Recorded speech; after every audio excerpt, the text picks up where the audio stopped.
Han Sol Kim stood on the bridge of his cargo ship and watched the stars through the main window. The Sunrise Dawn had been traveling through space for 3 months now, carrying supplies to the human colony on Kepler 442. Han Sol looked like any other cargo captain with his worn brown jacket and tired eyes, but he was much more than that. The ship moved slowly through the dark space between stars, its engines humming quietly. Bo-Ram Lee sat at the engineering station, checking the ship's systems. She was small and quick, with short black hair and smart eyes that missed nothing. Tae-ho Park controlled the ship from the pilot's seat, his hands steady on the controls. Yoo-Jin Choi worked in the medical bay, making sure all the crew stayed healthy during the long trip. 3 other crew members worked in different parts of the ship, doing their jobs and keeping everything running.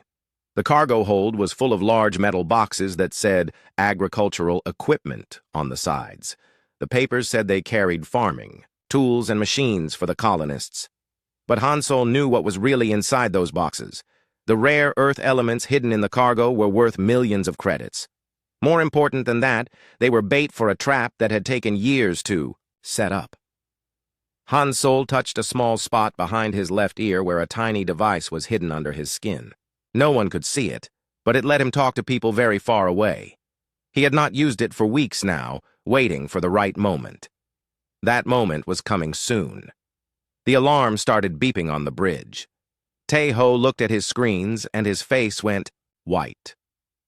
"Captain, we have ships coming toward us. Big ones." Han Sol walked over to look at the screen. 5 large warships were moving fast toward the Sunrise Dawn. They were dark gray with sharp edges and looked very dangerous. Han Sol knew these ships well. They belonged to the Vorthon Empire, aliens who thought they were better than humans and all other species in the galaxy. "They are sending a message," Tae-ho said. "Put it on the speaker," Han Sol told him. A deep, harsh voice filled the bridge. "Human cargo vessel, you are now under the control of the Vorthon Empire. Stop your engines and prepare to be boarded. Any resistance will result in the destruction of your ship." Han Sol looked calm, but inside he was excited. This was exactly what he had been waiting for. "Send them a reply. Tell them we are just a cargo ship with farming equipment. We have done nothing wrong." The voice came back angry and loud. "You will be silent. Stop your engines now." Han Sol nodded to Tae-ho, who turned off the ship's engines. The Sunrise Dawn slowed down and stopped in the empty space. The Vorthon ships moved around them like hunters surrounding their prey. One of the big ships came very close, and Han Sol could see the docking tube coming out toward his ship. "Everyone stay calm," Han Sol told his crew. "Do what they say, and no one will get hurt." The crew looked scared, which was good. They needed to look like normal cargo workers, not trained soldiers. Bo-Ram's hands shook a little as she watched her engineering screens. Yoo-Jin came to the bridge looking worried. The other crew members gathered together, whispering quietly. The docking tube connected to the Sunrise Dawn with a loud metal sound. Then they heard heavy footsteps coming through the tube. The door to the bridge opened, and 6 Vorthon soldiers walked in. They were tall and thin with gray skin and 4 arms each. They wore black armor and carried energy weapons that glowed blue. Behind them came their commander. He was bigger than the soldiers and had gold marks on his armor. His yellow eyes looked at each human like they were insects. When he spoke, his voice was cold and mean. "I am Commander Thex 9 of the Vorthon Imperial Fleet. This ship and all humans on it are now prisoners of the Empire." Han Sol stepped forward with his hands up. "Commander, we are just cargo workers. We have done nothing against your empire. Please check our papers." Thex 9 made a sound like laughing, but it was not friendly. "Your papers mean nothing, human. We know what species like yours do. You steal and trade in things that do not belong to you." 2 soldiers grabbed Han Sol's arms, but he did not fight. Other soldiers took the crew members and made them stand against the wall. Bo-Ram looked at Han Sol with worry in her eyes, but he gave her a small nod that said everything would be okay. "Take me to your cargo hold," Thex 9 told Han Sol.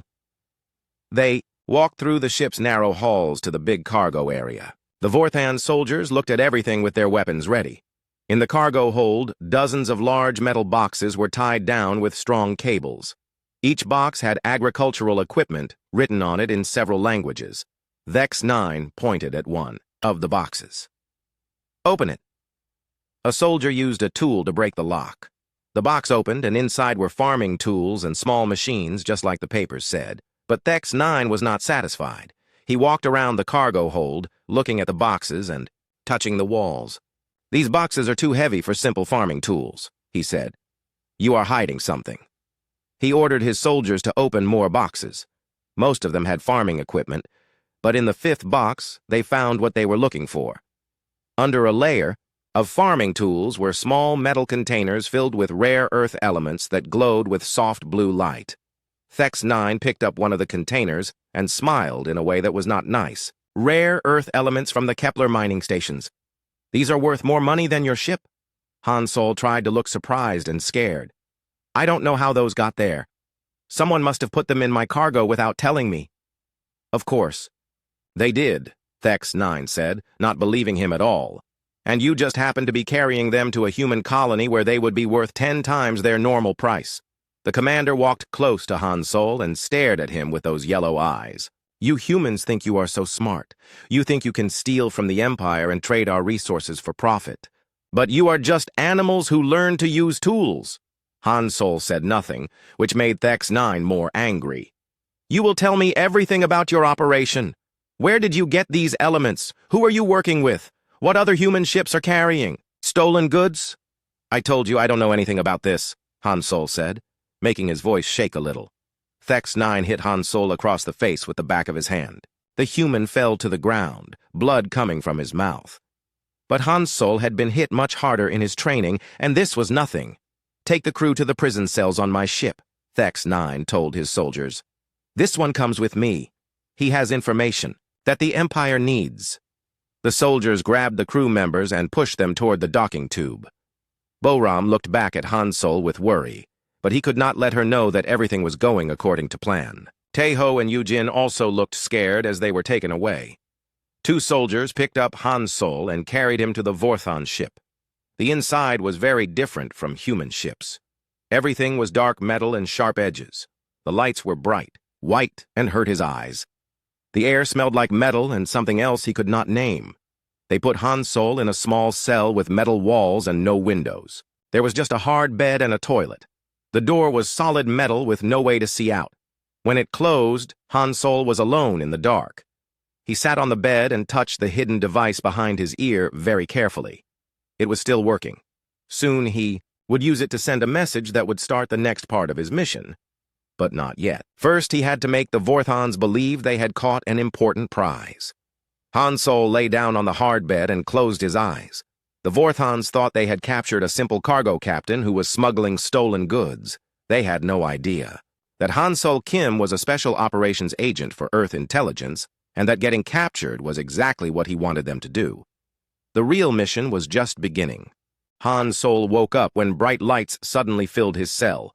The metal door opened with a loud sound, and 2 Vorthon soldiers came in. They grabbed his arms and pulled him to his feet without saying anything. Han Sol let them drag him out of the cell and through the dark hallways of the ship. The Vorthon ship was much bigger than the Sunrise Dawn. Han Sol counted the turns and doors they passed, making a map in his mind. The walls were covered with symbols he could not read, but he remembered where each one was. Everything might be important later. They brought him to a room with no windows and bright white lights that hurt his eyes. In the center was a metal chair with straps for arms and legs. Behind it stood a tall Vorthon wearing a white coat instead of armor. This one looked different from the soldiers. His gray skin was lighter and his yellow eyes were smaller and more focused. "I am Dr. Vel-7, the Vorthon in the white coat said. "I study how different species think and feel. You are going to help me learn about humans." Han Sol was pushed into the chair and the soldiers strapped his arms and legs down tight. Dr. Vel-7 walked around him slowly, looking at him like he was an interesting animal in a zoo. "Your species is new to us," Dr. Vel-7 said. "We have only been studying humans for a few years. Most of what we know comes from the few prisoners we have taken. You are going to tell me much more." The doctor touched a control panel and Han Sol felt electricity go through the chair into his body. It hurt, but not as much as Dr. Vel-7 expected. Han Solo had been trained to handle pain, but he made sure to scream and shake like it was the worst thing he had ever felt. Interesting, Dr. Vel 7 said, writing notes on a small computer. Human pain response is stronger than expected, but recovery time is faster than other species. The doctor asked Han Solo questions about Earth and human colonies. Where were the military bases? How many ships did Earth have? Who were the leaders? Han Solo gave answers that sounded real but were completely wrong. He told them Earth had only a few old ships and that humans were always fighting each other instead of working together. Dr. Vel 7 used different kinds of torture. Sometimes it was electricity, sometimes it was sounds that hurt his ears, sometimes it was drugs that made him feel sick. Each time, Han Solo pretended to be more broken than before. He let small pieces of false information slip out, making it look like the torture was working. The human colonies on Kepler 442 and Ross 128 have no military protection, Han Solo said during one session, his voice weak and shaking. Earth thinks they are too far away to matter. This was exactly the opposite of the truth. Both colonies had strong defenses and early warning systems, but Dr. Vel 7 wrote it down like it was very important information. After each torture session, they took Han Solo back to his cell. When he was alone, he used the time to think and plan. The small device behind his ear was still working, but he had not used it yet. He needed to learn more about the Vorthon ship and their plans before he sent any messages. On the third day, something different happened. Instead of Dr. Vel 7, Commander Thex 9 came to the torture room. He looked angry and impatient. The doctor says you are giving us information, but it is coming too slowly, Thex 9 said. I do not have time for his careful methods. Thex 9 had brought different tools. These were not designed to study Han Solo, they were designed to hurt him as much as possible. The commander used them for hours, asking the same questions over and over again. Han Solo gave him more false information, making each answer sound like it was torn out of him by the pain. He told them about fake Earth Defense Force bases and made-up weaknesses in human technology. All of it was lies designed to make the Vorthans think they could easily defeat humanity. The main Earth Defense Command is on Luna, Han Solo said through broken teeth. They only have 12 ships to protect the whole solar system. Thex 9 smiled when he heard this. Earth actually had more than 200 ships, with many more being built in secret. But the commander believed he was learning valuable military secrets. Days passed in the same pattern. Torture. False information. Back to the cell. Han Solo let his appearance get worse to make the Vorthons think they were breaking him down. He stopped washing and let his hair get messy. He made his voice sound weaker each day. But at night, when the ship was quiet, Han Solo used his real training to stay strong. He did exercises that would not make noise and practiced meditation to keep his mind clear. The Vorthans thought they were destroying him, but he was actually getting ready for the next part of his mission.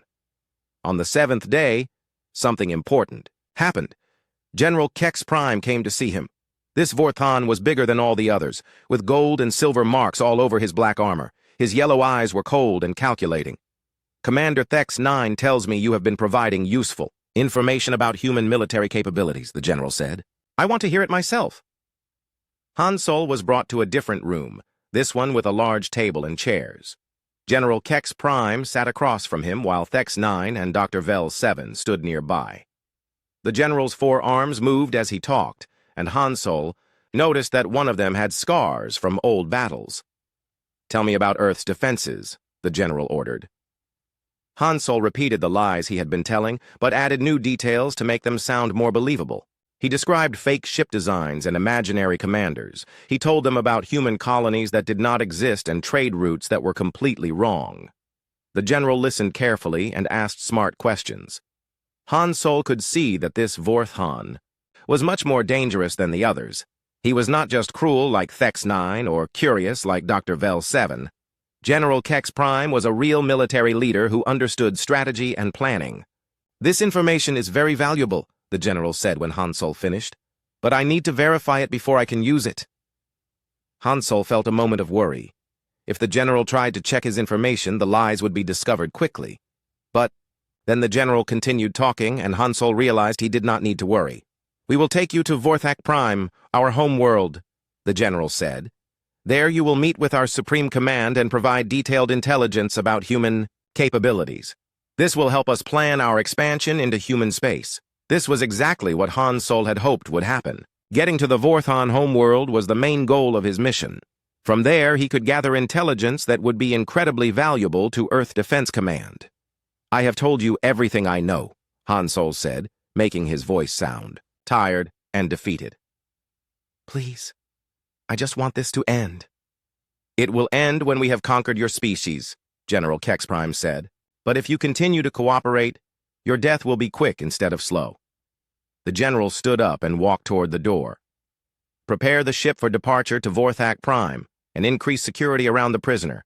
This human has become very valuable to the Empire." That night, alone in his cell, Han Solo finally used the device behind his ear. He sent a short message in a code that only Earth intelligence would understand. The message said he was healthy and that the mission was proceeding as planned. Most importantly, it told them he was being taken to the Vorthon home world.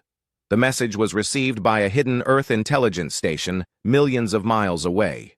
Within hours, the information was sent to Earth Defense Command. Admiral Su Jin. Yang read the message in her office and smiled. Phase 1 of the operation was complete. Now they could begin Phase 2. Back on the Vorthon ship, Han Solo felt the engines change as they jumped to faster-than-light travel. They were heading toward Vorthak Prime, the heart of the Vorthon Empire. The aliens thought they were taking a broken prisoner to be questioned by their leaders. They had no idea they were bringing Earth's most dangerous spy directly into the center of their military command. Han Solo closed his eyes and began to plan for the next part of his mission. The hardest part was still ahead, but everything was going exactly the way Earth intelligence had designed it. The Vorthons believed they had captured a simple cargo captain and broken him with torture. The truth was that Han Solo Kim was just getting started. The journey to Vorthak Prime took 3 weeks. During this time, Han Solo continued his act of being a broken prisoner while secretly gathering as much information as possible about the Vorthon ship and its crew. Every day brought new opportunities to learn about his captors and their military capabilities. The Vorthons brought him food twice a day. It was a gray paste that tasted like metal, but it kept him alive. Han Solo made sure to complain about the food and ask for human food instead. This made him seem weak and helpless, which was exactly what he wanted. Dr. Vel 7 continued his experiments, but they were different now. Instead of torture, the doctor wanted to understand how human minds worked. He showed Han Solo pictures and asked what he saw. He played sounds and asked how they made him feel. Han Solo gave answers that made humans seem simple and predictable. Humans appear to have strong emotional responses to images of their young, Dr. Vel 7 wrote in his notes, after Han Solo pretended to cry when shown a picture of human children. This could be useful for controlling them. What Dr. Vel 7 did not know was that Han Solo was studying him just as carefully. The doctor always came to the cell at the same time each day. He carried his notes on a small computer that was not well protected. He had habits and routines that could be exploited if necessary. Commander Thex 9 also visited regularly, but his questions were different. He wanted to know about human trade routes and which colonies were most important. Han Solo gave him detailed information about fake routes that would lead Vorthon ships into empty space or heavily defended areas. The main supply route to the outer colonies goes through the Barnard Star system, Han Solo told the commander. There are no military patrols there because humans think it is too dangerous. This was completely false. Barnard Star had one of the strongest defense fleets in human space. But Thex 9 believed every word and made plans to attack ships using that route. The most interesting visitor was Lieutenant Nex 4, a young Vorthon officer who was assigned to guard Han Solo during his daily exercise period. Unlike the others, Nex 4 seemed curious about humans in a different way. He asked questions that showed he was thinking about things the other Vorthons never considered. Why do humans work together when they are from different planets? Nex 4 asked one day as Han Solo walked in circles around a small exercise room. Most species fight more when they spread to new worlds. Han Solo pretended to think about this question like it was hard to answer. I guess we know we need each other to survive, he said. Space is dangerous and we are not very strong alone. This was actually one of humanity's greatest strengths, but Han Sol made it sound like a weakness. Next 4 wrote down the answer, but Han Sol could see that the young officer was not completely satisfied with it. During the second week, something unexpected happened. The ship's ventilation system in Han Sol's cell broke down and the air became hot and hard to breathe. When the guards found him gasping for air, they brought him to the engineering section to fix the problem. The Vorthon engineers were having trouble with the repair. Their technology was advanced, but it was designed to work in specific ways. When something broke in an unexpected manner, they had difficulty adapting their solutions. Han Sol watched them work for a while, then made a suggestion. If you reverse the airflow and bypass the damaged section, the system should work until you can get proper replacement parts. The engineers looked at him like he was crazy, but Lieutenant Nex 4 was there and encouraged them to try Han Sol's idea. It worked perfectly and the air in his cell became cool and clean again. "How did you know how to fix our technology?" Nex 4 asked as they walked back to the cell. "All air systems work basically the same way," Han Sol said, trying to sound like it was obvious. "You just have to think about how air moves and what happens when something blocks it." This was true, but it also showed how humans approached problems differently than Vorthons. Han Sol could see that Nex 4 was beginning to understand that humans might not be as simple as his commanders believed. During the third week, Han Sol received another piece of important information. General Kex Prime was talking to his officers in the hallway outside Han Sol's cell, and they did not realize he could hear them through the ventilation system. "The Supreme Command has approved Operation Dawn Strike," the general said. "We will attack the human home system in 6 months using the intelligence this prisoner has provided." "What about the other human colonies?" Commander Thex 9 asked. "They will fall quickly once Earth is destroyed," the general replied. "Humans are pack animals. Remove their central authority and they will scatter like frightened prey." Han Sol had to control himself to keep from smiling. The Vorthons were planning to attack Earth using his false information. Earth Defense Command would be ready for them. But then he heard something that worried him. "Our advanced scouts report that human ship movements match the prisoner's intelligence. They are moving ships away from the routes he described, just as he said they would." Han Sol realized that Earth intelligence was creating fake ship movements to make his lies look true. This was good, but it also meant the Vorthons were checking his information more carefully than he had hoped. The next day, Dr. Vel 7 brought him a new test. "We have been monitoring human communication channels," the doctor said. "We intercepted some messages that mention you. I want to see how you react to them." He played a recording that sounded like Han Sol's sister Ji-Hai talking to their mother. "I hope Han Sol is safe," the fake voice said. "The cargo company says his ship is overdue." Han Sol had been expecting something like this. Earth intelligence had probably planted fake communications for the Vorthons to find. He pretended to be upset by hearing his family worrying about him, but he was actually impressed by how realistic the fake recording sounded. "Please don't hurt my family," Han Sol begged. "They don't know anything about what I was doing." "We have no interest in your family," Dr. Vel 7 said. "We only care about the information you can provide." But Han Sol could see that the doctor was pleased by his emotional reaction. The Vorthons thought they understood human psychology, but they were missing the most important parts. As the ship approached Vorthak Prime, Han Sol used his hidden communicator to send another message to Earth intelligence. This one contained detailed information about the ship's layout, crew numbers, and weapon systems. He also reported on the planned attack and the Vorthon belief that their intelligence was accurate. The response came back quickly in the form of a code hidden in the ship's routine communications. Earth intelligence confirmed that they were ready for Phase 3 of the operation. The fake ship movements and communications were working perfectly. The Vorthons believed they had discovered humanity's greatest secrets when actually they had learned nothing but lies. On the last day of the journey, General Kex Prime came to Han Sol's cell personally. "Tomorrow you will meet the Supreme Command of the Vorthon Empire," he said. "They will want to hear everything you know about human military capabilities." "I have already told you everything," Han Sol said, making his voice sound tired and defeated. "You will tell them again, and you will answer any new questions they have," the general replied. "Your cooperation will determine how long you live." Han Sol nodded weakly. but inside he was excited. Meeting the Vorthon Supreme Command was exactly what he needed to complete his mission.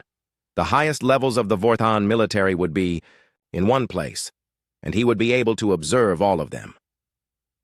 That night, as the ship prepared to enter orbit around Vorthak Prime, Han Sol lay on his cell bed and thought about how far the mission had progressed. The Vorthons thought they had broken a human cargo captain and learned valuable intelligence about Earth's defenses. They believed they were bringing their prize to the home world for further questioning. What they were actually doing was bringing one of Earth's most skilled operatives directly into the heart of their empire. Everything Han Sol had told them was designed to make them overconfident and lead them into a trap. The attack they were planning would be exactly what Earth Defense Command expected. But Han Sol also knew that the hardest part of his mission was still ahead. On Vorthak Prime, he would face the most powerful and intelligent leaders of the Vorthan Empire. He would have to maintain his act while gathering intelligence that could determine the fate of humanity. The ship shuddered slightly as it entered the atmosphere of the Vorthon home world. Through the ventilation system, Han Sol could hear the crew preparing for landing. Soon he would see Vorthak Prime with his own eyes and meet the aliens who thought they would soon conquer Earth. Han Sol.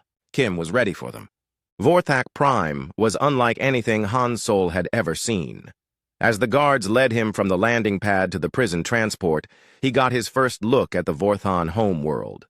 The sky was orange instead of blue, and two small moons hung low on the horizon. The buildings were tall and sharp, made of black metal that reflected the strange colored sunlight. The Vorthon capital city stretched as far as he could see. Millions of gray-skinned aliens moved through the streets below, going about their daily lives. Flying vehicles moved between the buildings in organized patterns. Everything looked efficient and orderly, but also cold and harsh. The prison transport was a small flying vehicle with no windows. Han Sol sat between two guards as it carried him through the city to the government district. He could not see where they were going, but he listened carefully to the sounds and felt the turns the vehicle made. Every detail might be important. Later, when the transport stopped, the guards pulled him out and he found himself in front of the largest building he had ever seen. It rose up into the orange sky like a black mountain, covered with symbols and decorations that showed the power of the Vorthon Empire. Hundreds of guards stood at attention around the building. They took him through corridors that were even more impressive than the outside. The walls were covered with pictures of Vorthon victories over other alien species. Han Sol saw images of conquered worlds and defeated armies. The Vorthons wanted everyone who entered this building to understand how powerful they were. But Han Sol was not intimidated. He was gathering intelligence. He counted the guards, noted the security systems, and memorized the layout of the building. All of this information would be valuable to Earth Defense Command. They brought him to a holding cell in the basement of the building. This cell was different from the one on the ship. It was larger and had a small window that looked out onto a courtyard. But what surprised Han Sol most was that he was not alone. Sitting on one of the two beds in the cell was another human. The man was older than Han Sol, with gray hair and tired eyes. He wore the same kind of prison clothes that Han Sol had been given. When he saw Han Sol, he looked up with surprise and hope. "Another human," the man said in perfect Korean. "I have been alone here for so long that I thought I might be the last one." "Who are you?" Han Sol asked, sitting on the other bed. "Dr. Minho Shin," the man replied. "I was part of the first human diplomatic mission to the Vorthon Empire 2 years ago. When negotiations failed, they kept me as a prisoner." Han Sol knew this name. Dr. Minho Shin was supposed to be dead, killed when the Vorthon Empire destroyed the human diplomatic ship. But here he was, alive and apparently cooperating with his captors. "What have you told them?" Han Sol asked. Minho smiled sadly. "Everything they wanted to hear and nothing that was true. I have been feeding them false information about human biology and psychology for 2 years. They think they understand us, but they understand nothing." Han Sol felt a moment of confusion. Was Minho really a prisoner? Or was he also an Earth intelligence operative? The timing seemed too convenient. But then Minho continued talking, and Han Sol began to understand. "When my ship was destroyed, I managed to escape in a life pod," Minho explained. "The Vorthons found me and brought me here. At first, I tried to tell them the truth about humanity, hoping we could find peace. But they were not interested in peace. They only wanted information they could use to conquer us. Minho stood up and walked to the small window. So I decided to give them information. Wrong information. I told them that humans are weak and divided. I said our technology is primitive and our military is small. I made them believe that conquering Earth would be easy. This was exactly what Han Sol had been doing, but on a much longer timeline. For 2 years, Minho had been preparing the Vorthons to underestimate humanity. Han Sol's mission was building on work that had already been going on. Have you been in contact with Earth? Han Sol asked carefully. Minho shook his head. My communicator was destroyed when my ship exploded. I have been alone here hoping that someone would eventually come for me. Are you here to rescue me? Han Sol almost laughed. Minho thought Han Sol was a rescue mission, when actually Han Sol was here to gather intelligence. But he could not tell Minho about his real mission. Not yet. I am just a cargo captain who got caught smuggling, Han Sol said, but maybe together we can find a way to escape. They spent the next few hours sharing information. Minho told Han Sol about the layout of the government building and the routines of the guards. He explained how the Vorthon command structure worked and who the most important leaders were. In return, Han Sol told him about conditions in human, space, and recent events on Earth. But Han Sol was careful not to reveal too much. Even if Minho was really working against the Vorthons, he had been isolated for 2 years. He might not understand the current situation, and he might accidentally reveal important information to their captors. The next morning, guards came to take both humans to see the Vorthon Supreme Command. They were led through more impressive corridors to a huge room with a ceiling so high that Han Sol could barely see the top. At one end of the room was a raised platform where 7 Vorthons sat on metal thrones. These were clearly the most important leaders of the Vorthon Empire. They were larger than the other Vorthons Han Sol had seen, and their armor was covered with gold and silver decorations. Their yellow eyes were cold and intelligent, and when they looked at the 2 humans, Han Sol felt like he was being examined by predators. The center throne was occupied by the largest Vorthon of all.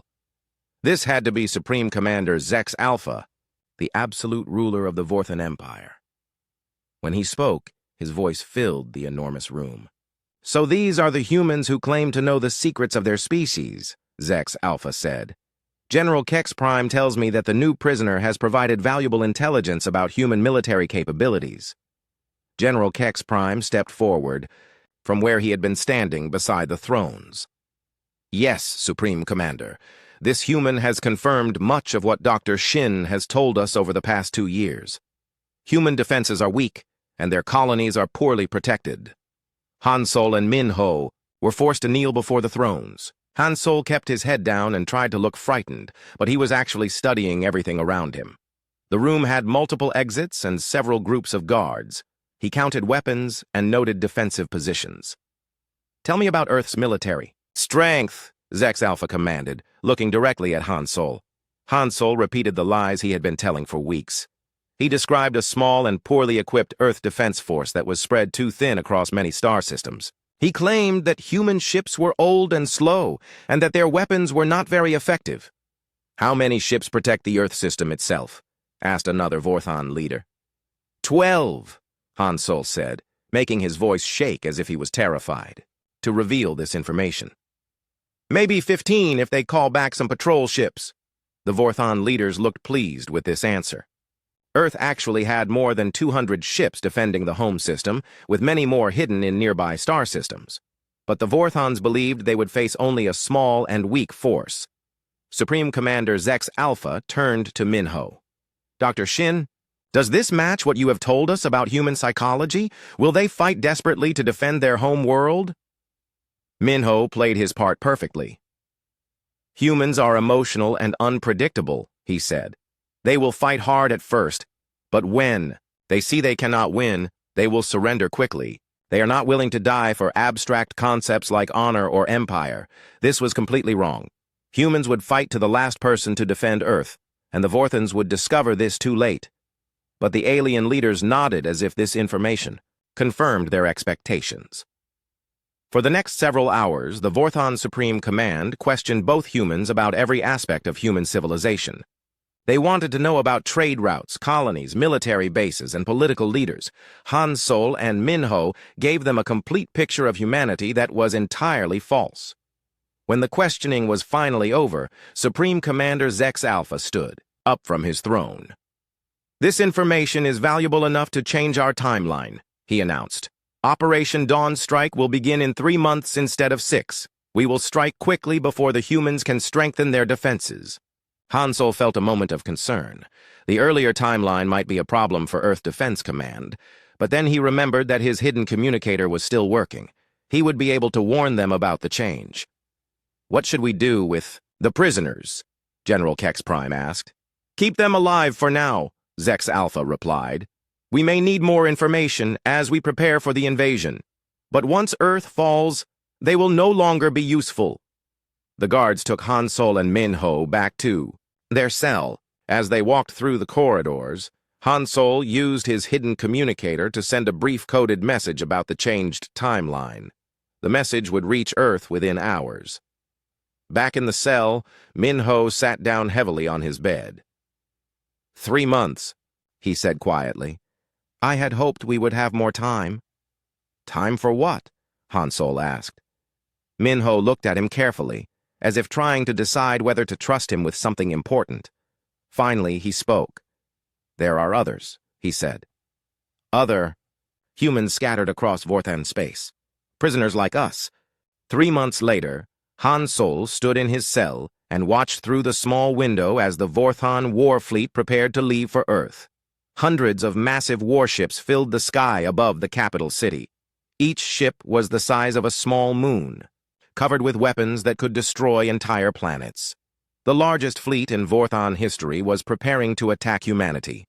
Supreme Commander Zex Alpha had decided to lead the attack personally. General Kex Prime would command the battle fleet while the Supreme Commander observed from his flagship. They were so confident of victory that they were treating the invasion like a celebration. Han Sol and Min Ho had spent the 3 months providing more false information whenever the Vorthons asked for it. They had described fake human defenses and imaginary weaknesses. Every lie was carefully designed to make the Vorthons even more overconfident than they already were. During those months, Han Sol had also been in secret contact with the other human operatives scattered across Vorthon space. Through his hidden communicator, he had learned that all 7 of them were ready to act when the time came. They had been gathering intelligence and preparing sabotage operations for years. The plan was simple but brilliant. When the Vorthon fleet attacked Earth, the operatives would disable key systems across the Vorthon Empire. Communication networks would fail, supply lines would be cut, and backup fleets would be unable to respond. The Vorthons would find themselves fighting alone, far from home, with no support. On the morning of the invasion, guards came to take Han Sol and Min Ho to the command center. Supreme Commander Zex Alpha wanted them to watch the destruction of their home world. He thought this would be the ultimate proof of Vorthon's superiority. The command center was a massive room filled with screens and control stations. Hundreds of Vorthon officers monitored the fleet as it prepared to jump to faster-than-light speed. At the center of the room was a huge display that showed the positions of all Vorthon ships. Han Sol counted 200 warships, exactly as the Vorthons had planned. Each ship carried enough firepower to destroy a city. Together, they could turn Earth into a lifeless rock in a matter of hours. Or so they thought. "Behold the power of the Vorthon Empire," Zex Alpha said to the 2 human prisoners. "Your home. World will fall in less than 6 hours. After that, every human colony will surrender without a fight." Han Sol made sure to look terrified and defeated. Inside, he was counting down the minutes until the trap would be sprung. Earth Defense Command had been preparing for this attack for months. The Vorthons were flying directly into the largest military ambush in galactic history. The fleet jumped to faster-than-light speed at exactly noon, Vorthon time. On the main display, Han Sol could see their projected route to the Sol system. They were using the secret hyperspace corridor that Han Sol had told them about, the one that supposedly bypassed all of Earth's outer defenses. What the Vorthons did not know was that this corridor led directly into a kill zone where the entire Earth Defense Force was waiting. Admiral Su Jin Yang had positioned more than 400 human warships along the route, hidden behind asteroids and disabled sensors. For 4 hours, the Vorthon fleet traveled through hyperspace while the command center celebrated their coming victory. Officers made toasts to the Supreme Commander and talked about how easy it had been to gather intelligence about human weaknesses. Han Sol listened to all of it and sent coded updates to his contacts through his hidden communicator. Then, exactly 4 hours and 12 minutes after departure, the celebration stopped. The communications officer looked confused as he stared at his screens. "Supreme Commander, we are receiving strange signals from the fleet," the officer reported. "They are not responding to our hails." "What kind of signals?" Zex Alpha demanded. "Distress. Calls, sir. Multiple ships reporting that they are under attack by a massive human fleet." The main display changed to show real-time updates from the battle. Red warning lights began flashing as ship after ship reported damage or destruction. The neat formation of the Vorthon fleet turned into chaos as human ships appeared from all directions. "This is impossible," General Kex Prime said, his voice shaking. "The humans only have 12 ships defending their home system." Han Sol could not help but smile, even though he tried to hide it. On the display, he could see Earth Defense Force ships using weapons and tactics that the Vorthons had never seen before. Years of captured Vorthon technology had been reverse-engineered and improved by human scientists. The battle was not even close. The Vorthon ships were larger and more heavily armed, but they had been caught completely by surprise. The human fleet knew exactly where they would appear and had prepared accordingly. Within 2 hours, half of the Vorthon invasion force had been destroyed or captured. Supreme Commander Zex Alpha stood frozen in shock as he watched his mighty fleet being torn apart. "How is this possible?" he whispered. "Our intelligence was perfect." "Your intelligence was exactly what we wanted you to believe," Han Sol said, dropping his act of being a defeated prisoner. Every Vorthan in the command center turned to look at him. Han Sol stood up straight for the first time in months, his voice strong and confident. "My name is Captain Han Sol Kim of Earth Intelligence," he announced. "For the past 6 months, I have been feeding you false information designed to make you overconfident and lead you into a trap." Minho also stood up, smiling for the first time since Han Sol had met him.